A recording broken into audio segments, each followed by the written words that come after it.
Dan tadi pagi saya mendapatkan laporan dari Pak Menteri Kesehatan bahwa ibu ini dan putrinya positif corona.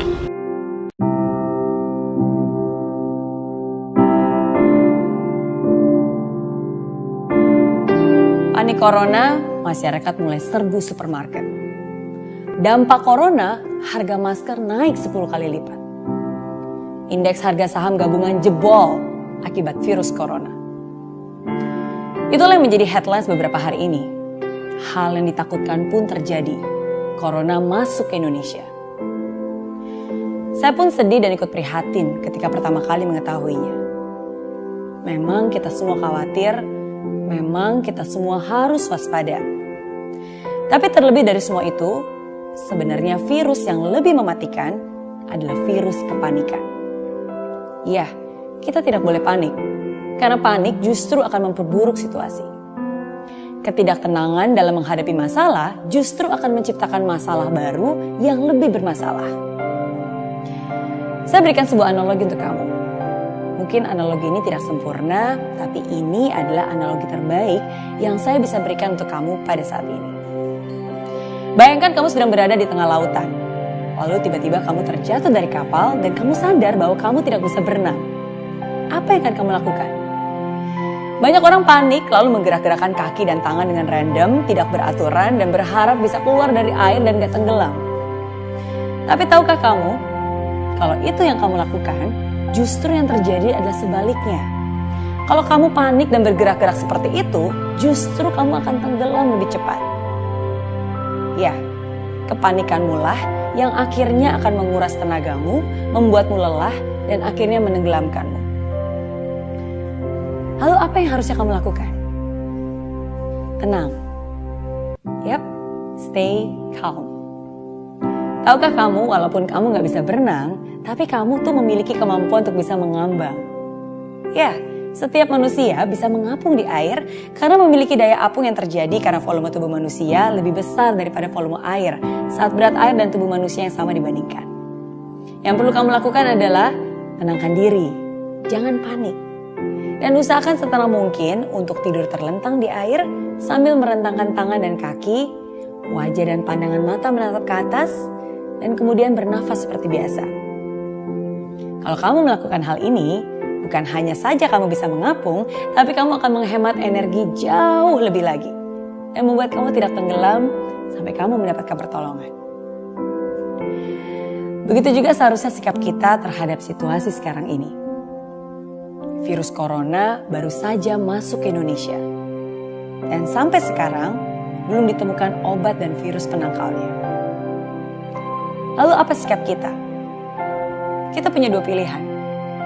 Kalau kita panik, bertindak sendiri-sendiri, seruduk sana, seruduk sini, tidak mengikuti instruksi, mudah termakan informasi yang tidak benar, dan lebih parah lagi, jangan-jangan kita ikut menyebarkan informasi tanpa diklarifikasi. Kalau itu yang kita lakukan, justru itulah yang akan memperburuk situasi. Tapi yang sebenarnya harus kita lakukan adalah tenang, tetap waspada, jaga diri, jaga kebersihan. Cross-check informasi dan percaya pada pemerintah dan tim medis yang juga sedang berusaha semaksimal mungkin untuk mengatasi wabah ini. Dan tentunya tetap optimis.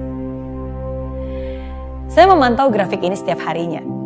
Ini adalah real-time counter update virus corona di seluruh dunia. Mungkin kamu melihat dan berkata, wah, astaga, sudah ada 93.168 orang yang terkena dan sudah ada 3.000 lebih yang meninggal. Dan sampai saat ini antivirusnya belum ditemukan. Gawat dong nih, gimana? Stop. Kan saya baru aja bilang, jangan panik. Tentu saja kita semua turut prihatin dan berduka atas 3.000 lebih orang yang meninggal dunia. Tapi coba, fokus ke angka sebelahnya. Pada saat saya membuat video ini, memang ada 3.203 yang meninggal dunia. Tapi sudah ada 50.956 yang fully recovered. Lebih dari 50% orang sembuh. Walaupun obatnya belum ditemukan. Pernah gak sih kamu berpikir, kok bisa ya sembuh? Padahal katanya obatnya belum ada. Itu artinya kita manusia juga punya kekebalan imun sendiri yang bisa melawan virus tersebut. Dengan penanganan yang tepat dan cepat, perawatan yang baik, menguatkan imun sistem, kita bisa kok melawan corona.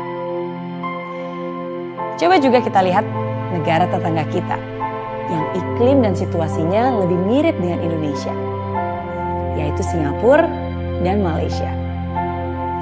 Di Singapura ada 110 cases dan 78 sudah sembuh. Di Malaysia ada 36 kasus dan 22-nya sudah sembuh. Lebih dari 70%. Saya yakin Indonesia tidak kalah dengan Malaysia dan Singapura.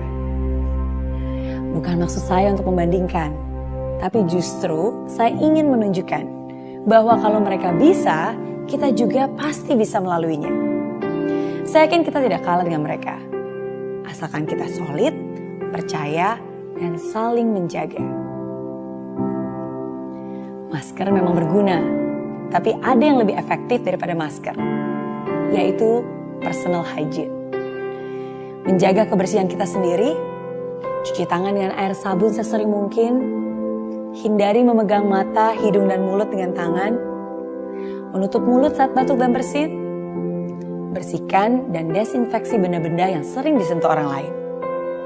Dan tentunya proaktif, memeriksa dan melaporkan jika ada gejala corona. Dan sementara obat corona sedang diusahakan, menurut saya obat yang terbaik pada saat ini adalah informasi. Tapi informasi yang tepat dan akurat, dari sumber yang terpercaya seperti dokter ahli dan tentunya pemerintah. Dengan informasi yang tepat, kita semua bisa lebih teredukasi dalam menjaga diri. Karena ini bukan hanya tugas beberapa orang saja, tapi ini adalah tugas kita semua, masyarakat Indonesia, dimanapun kita berada.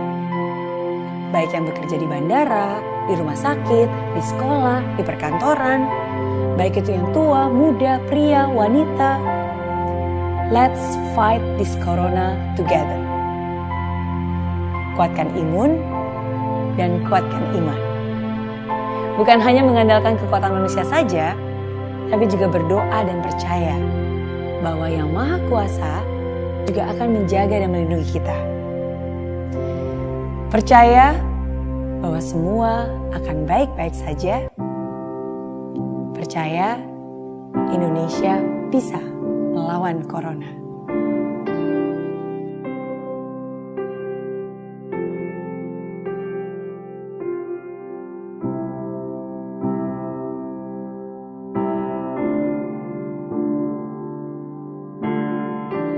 Di aplikasi Mary Riana tersedia lengkap video-video YouTube terbaru saya, artikel yang up to date, post inspirasi, koleksi merchandise, workshop dan seminar yang bisa kamu dapatkan free dan download sekarang juga gratis.